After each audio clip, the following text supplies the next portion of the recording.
ख़वातीन और हज़रात की खिदमत में स्वीडिश कैपिटल स्टॉकहोम से आरिफ रसाना का सलाम पहुँचे। आज का व्लॉग स्वीडन में रहने वाले लोगों के लिए बहुत ही अहम है, जिसमें हम बात करेंगे कि दिसंबर के महीने में स्वीडन में कौन कौन सी तब्दीलियाँ वाक़या हो रही हैं, कौन से नए कानून आ रहे हैं, कौन से अहम दिन हैं और कौन कौन से त्यौहार जो है वो मनाए जा रहे हैं। तो इसलिए स्वीडन में मुकीम और स्वीडन से दिलचस्पी रखने वाले लोगों के लिए व्लॉग बहुत ही अहम होगा। तो सबसे पहली बात यह है कि 1 दिसंबर से स्वीडन में विंटर टायर जो है वो होना लाजमी है। तो कानून के मुताबिक 1 दिसंबर से 31 मार्च यानी 1 दिसंबर से 31 मार्च तक जो है वो विंटर टायर होने लाजमी है। और टायर का जो उबार है वो 3 मिलीमीटर जो है वो कम से कम होना चाहिए।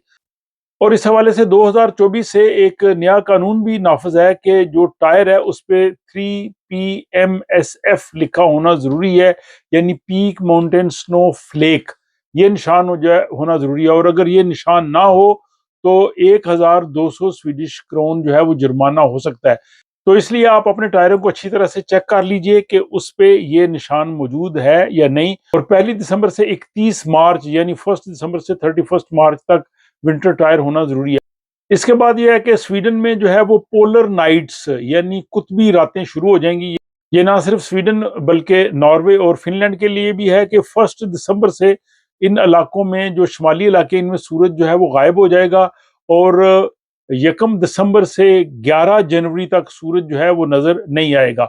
10 दिसंबर से किरोना में जो है वो पोलर नाइट शुरू हो जाएगी।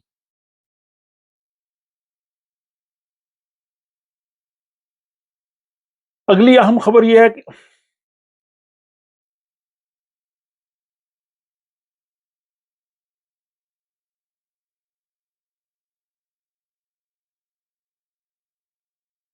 और 1 दिसंबर से स्वीडन का जो शुमाली इलाका है, बल्कि नॉर्वे और अपना फिनलैंड का, वहां पे पोलर नाइट्स कुतबी रातें शुरू हो जाएंगी। यानी दिसंबर की पहली तारीख से लेके जनवरी की 11 तारीख तक सूरज बिल्कुल गायब रहेगा, पूरा मुकम्मल अंधेरा होगा। और जो स्वीडन का जनूबी शहर है किरोना, वहां पे 10 दिसंबर से जो है वो पोलर नाइट शुरू हो जाएंगी। ये ऐसा ही है कि जैसे जून में कुछ हफ्ते जो है वो वहां मुसलसल सूरज चमकता है, जिसको मिडनाइट सन कहते हैं। और इसी पे मैंने अपनी किताब जो वतन सानी है उसका नाम रखा था आधी रात के सूरज का देश।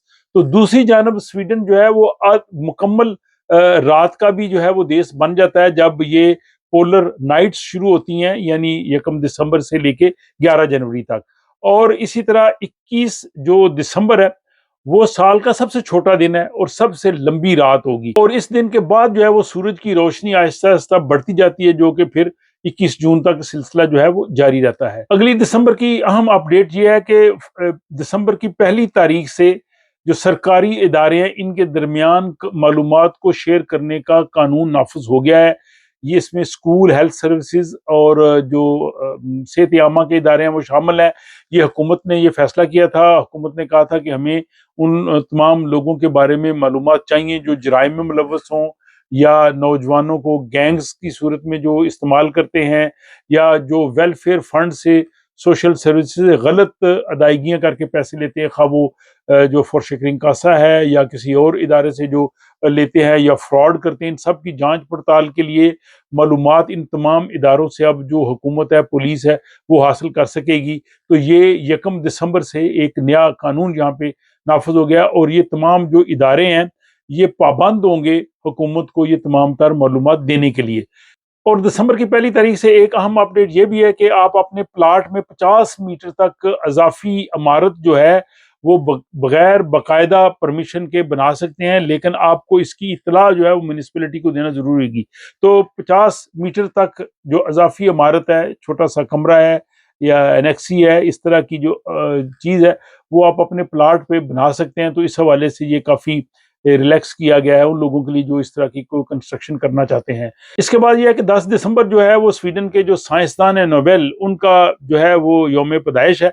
और उस दिन जो है वो यहाँ पे नोबल इनामात देने की तकरीब होती है। जो स्वीडन के बादशाह जो है उन तमाम शख्सियात को इस साल का नोबल इनाम देते हैं, जिनका ऐलान जो है वो पहले से किया जा चुका होता है। अमन का नोबल इनाम जो है वो उसी रोज जो है वो ओस्लो में दिया जाता है। और उस दिन जो शाम को एक अहम तकरीब होती है जो सिटी हॉल में होती है, जिसमें तमाम नोबेल इनामात लेने वाले शिरकत करते हैं। तो 10 दिसंबर जो है वो स्टॉकहोम की एक बड़ी अहम एक्टिविटी है। कुछ अगली एक अहम तारीख जो है दिसंबर की है वो 13 दिसंबर है। 13 दिसंबर को स्वीडन में लूसिया का त्यौहार मनाया जाता है। ये एक पुरानी रिवायत है। इस हवाले से तालीमी इदारों में, काम की जगहों में, अस्पतालों में तकरीबात होती हैं। वहाँ पे लूसिया के गाने गाए जाते हैं और लूसिया को जो है वो खराज अकीदत पेश किया जाता है। इसके अलावा वहाँ पे जो लोग शरीक होते हैं उनकी तवाज़े जो है वो खसूसी जो बन होते हैं ज़ाफ़रानी, जिनको लूसी बुल्लर कहते हैं, उनसे वो की जाती है। तो ये जनाब 13 दिसंबर का दिन जो है ये बहुत अहम है लूसिया के हवाले से। इसके अलावा जनाब ये है कि 18 दिसंबर को स्वीडन का जो मरकजी बैंक है रिक्सबैंक, वो शरह सूद पे नजरसानी करेगा। इस वक्त जो शरह सूद है वो बैंक ने 1.75 यानी 1.75 जो है फिक्स की थी और ज्यादा इम्कान यही है कि यही शरह सूद रहेगी, यानी इसमें कमी बेशी नहीं होगी। बहरहाल 18 दिसंबर को इस चीज का पता चल सकेगा। और दिसंबर में आपको पता है क्रिसमस होता है। क्रिसमस की तैयारियां जो हैं वो 4 हफ्ते पहले, जिसको फर्स्ट एडवेंट कहते हैं, जब ये 30 नवंबर को इतवार के दिन वहां से ये सिलसिला जो है वो शुरू हुआ। और अब आप जाएंगे तो आपको बाजार भी सजे हुए नजर आएंगे, क्रिसमस मार्केट्स हैं, वहां पे लोग खरीदारी करते हैं। और खुसूसन दिसंबर में जब यहाँ पे बहुत अंधेरे हो जाते हैं तो ये इस क्रिसमस की वजह से जो है वो काफी रौनक होती है। खूबसूरती से शहरों को, इलाकों को सजाया होता है। और खुसूसन जो क्रिसमस मार्केट्स हैं इनको देखना जो है ये भी एक बड़ा अहम एक कह सकते हैं इवेंट होता है। अगर आप वहां से आप खरीदारी भी कर सकते हैं और वैसे भी आप लुत्फानंदोज हो सकते हैं। और क्रिसमस और न्यू ईयर की वजह से जो है वो दिसंबर में छुट्टियां बहुत होती हैं। 19 दिसंबर से यहाँ पे छुट्टियां हो जाएंगी और 6 जनवरी भी स्वीडन में आपको पता छुट्टी होती है। तो उसके बाद जाके जो है वो तालीमी इदारे खुलेंगे और काम पे भी जो है वो काफ़ी ज़्यादा छुट्टियां जो हैं वो होंगी। और क्रिसमस की जो बड़ी तकरीब आपको पता है स्वीडन में वो 24 दिसंबर की शाम को होती है। तो वो एक बड़ा अहम जो है वो यहाँ पे दिन है। इसके अलावा दिसंबर के महीने में जो है वो नेटो का भी एक अहम इजलास हो रहा है। स्वीडिश वजीर खारजा उसमें खासी मसरूफ होंगी। इसके अलावा यूरोपीय काउंसिल का इजलास है। और 5 दिसंबर को यहाँ स्टॉकहोम में एक बड़ा जो है वो बैंड वो म्यूजिक के हवाले से भी कंसर्ट कर रहा है। तो ये जनाब दिसंबर के महीने में यहाँ स्वीडन में जो होने वाली तब्दीलियां, हम तारीखें थी, वो मैंने आपकी खिदमत में पेश की है। अगर कोई ख़ास इवेंट रह गया है या ख़ास तारीख रह गई है तो मैं नाजरीन से गुजारिश करूंगा कि वो कमेंट बॉक्स में ज़रूर लिख दें ताकि नाजरीन जो है उससे आगाह हो सके। और आज के इस विलाग के हवाले से अपनी राय का ज़रूर इज़हार कीजिए। आपसे मुलाकात होती रहेगी, तब तक के लिए मुझे इजाज़त दीजिए।